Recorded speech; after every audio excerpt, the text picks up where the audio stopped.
மது ஒழிப்பு மாநாட்டில் பேசிய திமுக அமைப்பு செயலாளர் RS பாரதி, திமுகவின் வெற்றி கூட்டணியை பார்த்து எதிரிகள் வயிற்றெரிச்சல் அடைகிறார்கள். கூட்டணி உடையும் என்கிற அவர்களின் கனவு ஒருபோதும் நிறைவேறாது என்று கூறினார்.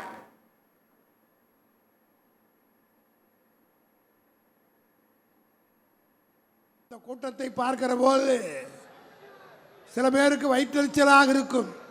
ஏனென்று சொன்னால், திருமாவளவன் இந்த மாநாட்டை அறிவித்தவுடன் சில அரசியல் ஓநாய்கள், அரசியலிலே கூடு விட்டு கூடு பாய்கிறவர்கள், கொள்கை தெளிவில்லாதவர்கள் எல்லாம் திருமாவளவன் கிளம்பி விட்டார், இனி இந்த கூட்டணி நிலைக்காது என்று சொன்னார்கள்.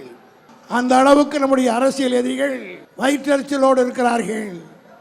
அவர்கள் வயிற்றெரிச்சல் படப்பட இந்த கூட்டணி ஒற்றுமையாகவும் நிலையாகவும் இருக்கும் என்பதை நிரூபிக்கின்ற வகையில் அனைவரையும் ஒன்று கூட்டி ஒரு மகத்தான நோக்கத்துக்காக இந்த மாநாட்டை கூட்டியிருக்கிறார்.